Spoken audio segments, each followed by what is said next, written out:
On that snowy morning, school delays were the main focus of our newscast, along with a visit later that day from President Biden to talk about his infrastructure plan. But then about 6:40, the Fern Hollow Bridge collapsed.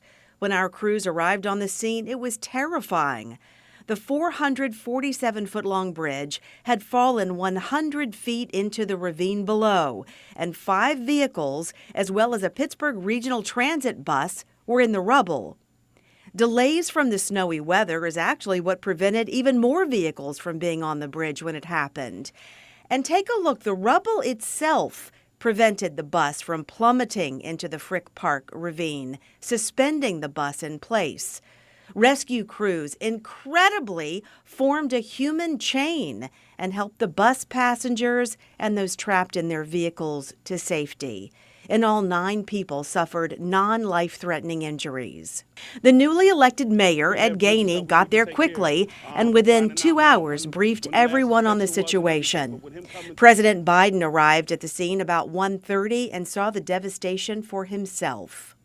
After the victims were all rescued, the focus then turned to what caused the 52-year-old bridge to collapse and how would this well-used bridge be rebuilt. It carries some 21,000 vehicles a day between Regent Square and Squirrel Hill. Governor Wolf and Mayor Ed Gainey both issued emergency declarations. That allowed the cleanup and rebuilding process to move quickly.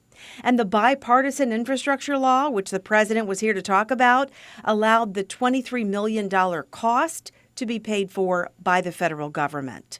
The cleanup was incredible to watch. Pittsburghers lined the area to watch that giant crane hoist the bus high into the air and continue moving debris from the area. While inspectors concentrated on finding a cause, a Penn Hills couple injured in the collapse announced they were going to sue PennDOT, the City of Pittsburgh, and Pittsburgh Regional Transit. Later, the bus driver said he would do the same. In May, construction begins on the new bridge by Swank Construction from New Kensington with promises for a fast rebuild. While the new construction continued, photos began to surface showing the old bridge supports were corroded.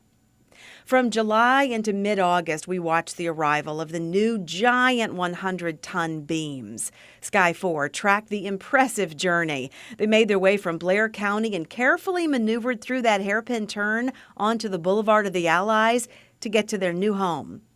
In October, President Biden returned to see the progress and touted the cooperation between Republicans and Democrats to pass that infrastructure bill, which helped get this job done. Finally, just before Christmas, the newly built bridge reopened to traffic with 1 lane open in each direction, connecting 2 neighborhoods again. They called the feat miraculous, doing in 11 months what normally takes 5 years. More work will need to be done through the spring to open up all 4 lanes and to restore trail access under the bridge. Meantime, we are still waiting for a final decision from the National Transportation Safety Board on what caused the bridge to fall in the first place. Michelle Wright, Pittsburgh's Action News 4.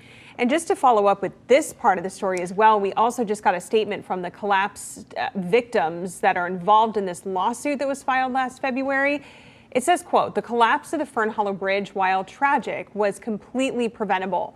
Our lawsuit is designed to prioritize and address the devastating injuries and permanent impact upon the innocent victims and their families and implement policy measures to protect our fellow citizens."